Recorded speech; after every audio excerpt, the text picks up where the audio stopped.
অসাধারণ অভিনয় এবং জমজমাট মজার কাহিনী সবকিছু নিয়ে এই নাটকটিকে আপনাকে বিনোদনের পুরো ডোজ দিতে পারবে।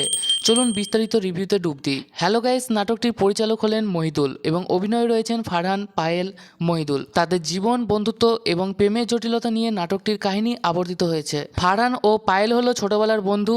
পায়েল মনে করে ফারহানকে ভালোবাসে, কিন্তু ফারহান তা বুঝতে পারে না। অন্যদিকে মহিদুল হচ্ছে একজন মজার মানুষ যে সবসময় হাস্যকর ঘটনা ঘটিয়ে ফেলে। একদিন ফারহান এবং পায়েলের নিজেদের মনের কথা জানতে চায়, কিন্তু মহিদুলের কারণে সবকিছু গুলিয়ে যায়। এরপর গল্পে আসা নানা হাস্যকর ও রোমাঞ্চকর মোড়, প্রেম, বন্ধুত্ব এবং ভুল বুঝাবুঝির মধ্য দিয়ে গল্প এগিয়ে চলে। তো বন্ধুরা, এবার আমরা দেখে নেব অভিনয়। ফারহান তার চরিত্রে বেশ সাবলীল ছিলেন। তার অভিনয়ের মধ্যে মজার এবং আবেগময় দুটি খুব সুন্দরভাবে ফুটে উঠেছে। পায়েলের চরিত্র নিখুঁতভাবে তার অনুভূতি প্রকাশ করেছেন। মহিদুলের কমেডি টাইমিং ছিল চমৎকার, যা দর্শকদের মনোরঞ্জন করেছে।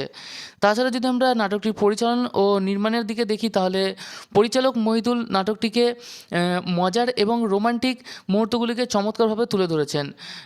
স্ক্রিপ্ট রাইটিং এবং সংলাপগুলো ছিল হাস্যকর ও প্রাঞ্জল। তাছাড়া যদি আমরা নাটকটির সঙ্গীতের কথা বলি, তাহলে নাটকটির ব্যাকগ্রাউন্ড মিউজিক সুন্দরভাবে তৈরি হয়েছে, যা গল্পের মুডের সাথে মানানসই ছিল। মোটের উপর মূল্যায়ন, হ্যালো গাইস হলো এমন একটি নাটক যা হালকা মেজাজের উপভোগ করার জন্য দারুণ। কমেডি এবং রোম্যান্সের সংমিশ্রণ নাটকটিকে আরও আকর্ষণীয় করে তুলেছে এবং নাটকটির রেটিং হচ্ছে 5-এর মধ্যে 4। আপনি কি নাটকটি দেখেছেন? যদি দেখে থাকেন তাহলে কমেন্টে আপনার মতামত জানাতে ভুলবেন না। আর এই হ্যালো গাইস নাটকটি মুশফিক আর ফারহান এবং কেয়া ফায়েল অভিনীত একটি নতুন নাটক, যা 2025 সালের ঈদ উপলক্ষে মুক্তি পাওয়ার কথা রয়েছে।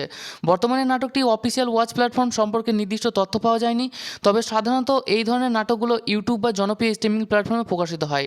নাটকটি মুক্তি পাওয়ার পর আপনি ইউটিউব বা অন্যান্য স্ট্রিমিং সাইটে এটি খুঁজে পেতে পারেন। তো বন্ধুরা, এই ছিল আজকের নাটক হ্যালো গাইসের সম্পূর্ণ রিভিউ।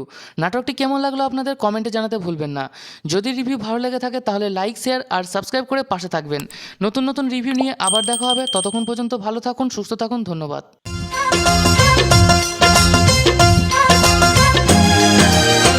দুটি মনে লেগে গেছে জোড়া, দুটি বুকে একই জ্বালা পোড়া। প্রেম এমনই তো হয়, এমনই তো হয়। প্রেম এমনই তো হয়, এমনই তো হয়। দুটি মনে লেগে গেছে জোড়া, দুটি বুকে একই জ্বালা পোড়া। প্রেম এমনই তো হয়, এমনই তো হয়। প্রেম এমনই তো হয়, এমনই তো হয়।